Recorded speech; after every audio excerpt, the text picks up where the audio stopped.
शैलेंद्र जी राजस्थान से। हरिवंश श्री हरिवंश। श्री हरिवंश महाराज जी। महाराज जी, क्या प्रारब्ध इतना मजबूत हो सकता है कि निरंतर नाम जप और सदाचरण के बाद भी उसे उस अवस्था तक भोगना पड़े जिस उम्र में भौतिक संसार की सफलता में खुशी ना मिले, नौकरी विवाह तो जैसी घटनाओं इसी में अवस्था में पाप किए हैं तो भोगना तो इसी में पड़ेगा ना। जैसे मानो आपने गर्भस्थ शिशु की हत्या की है तो अगली बार गर्भस्थ शिशु आपको बनना पड़ेगा, आपकी हत्या होगी उसी अवस्था में। आपने जवानी में पाप किए, अपराध किए तो जवानी में ही आपको दंड मिलेगा। अगला जब जन्म होता है तो जैसे जवानी है, अब उसके किडनी फेल हो गई, उसको बार बार असफलता मिल रही, बार बार प्रतिकूलता, क्योंकि जिस अवस्था में पाप होता है समय पा करके पाप उसी अवस्था में उसको दंड देता है। तो इसमें कौन सी बड़ी बात है। जवानी कोई वहां से पास होके थोड़ी आ रहा कि जवानी में तुम सुखपूर्वक रहोगे। जवानी में उद्दंडता की तो जवानी में ही तुमको दंड मिलेगा। इस विधान को समझो। आपने बुढ़ापे में पाप किया तो वृद्धावस्था में ही आकर आपको सड़ना होगा। आपने गर्भ में पाप किया तो गर्भावस्था में जाके आपको भोगना होगा। तो इसीलिए बहुत सावधानी से जवानी काटनी चाहिए। तो सावधानी कहाँ, जवानी तो तूफान है। कौन ऐसा है जिसकी जवानी में पाप न बना हो? कोई बिरला महात्मा होगा तो भले है, नहीं तो पाप तो बनता है। तो फिर भोग भी उसको जवानी में ही तो मिलेगा।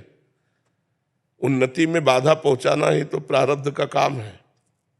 जो पाप का प्रारब्ध है तुम्हारी हर उन्नति को लात मार करके गिरा देगा और तुम्हें हर परिस्थिति में दुख प्रदान करेगा, हर सफलता को नष्ट कर देगा, क्योंकि आपने पाप किया है। ऐसा भी देखा जाता है ज्यादा प्रयासशील नहीं और सफल होता चला जाता है, ऐसा देखा जाता है बहुत प्रयासशील है असफल हो रहा है। तो प्रारब्ध भोग, पूर्व का जो हमारा पाप है वो हमें असफलता प्रदान करेगा और पूर्व का जो हमारा पुण्य है वो सफलता प्रदान करेगा। अब कितने ऐसे जवान हैं जो सैकड़ों वयोवृद्धों को रख रहे हैं, उनकी सब सफाई सुरक्षा खान पान, तो जवानी में दूसरों की सेवा कर रहे हैं, परोपकार कर रहे हैं। दूसरे के माता पिता जो फुटपाथ में पड़े उनको ला के सेवा। अब इनके जीवन में सफलता ही सफलता रहेगी। अपने माता पिता को थप्पड़ मार के घर से बाहर निकाल रहे हो तो तुम्हारे सफलता रहेगी। अपने माता पिता को गाली दे रहे हो, शराब पी रहे हो, नशा कर रहे हो, जुआ खेल रहे हो, नाना प्रकार के गंदे आचरण कर रहे हो, सफलता मिलेगी। पूर्व पाप लग करके तुम्हें नष्ट कर देगा। तो ये बात ध्यान रखनी, भगवान के विधान में कहीं त्रुटि नहीं होती। हमारे द्वारा किए हुए कर्म को भोगना ही पड़ेगा हमें। अवश्य में भोक्तव्यम कृतम कर्म शुभाशुभम। रही नाम जप की बात तो ये अगली खेती है। अभी बो रहे तुरंत थोड़ी मिलेगा।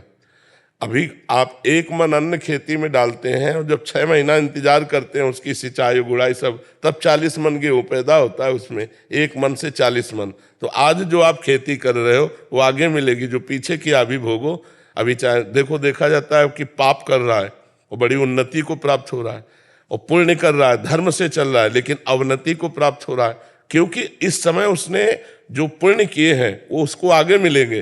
वो जो उसने पूर्व में पाप किए इस समय उसका नंबर चल रहा है पाप का, और वो जो आदमी पाप कर रहा है वर्तमान में उसका पुण्य का नंबर चल रहा है। उन्नति पे उन्नति होती चली जा रही है। पाप पे पाप वो कर रहा है। जिस समय वर्तमान का पाप और पूर्व का पाप एकत्रित होगा उसी समय वो नष्ट हो जाएगा।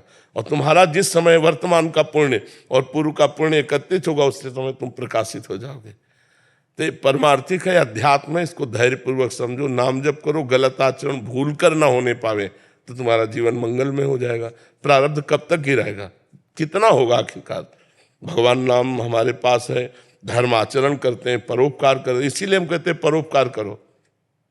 शरीर से जो पाप होते हैं दूसरों की सेवा से बहुत जल्दी नष्ट हो जाते हैं।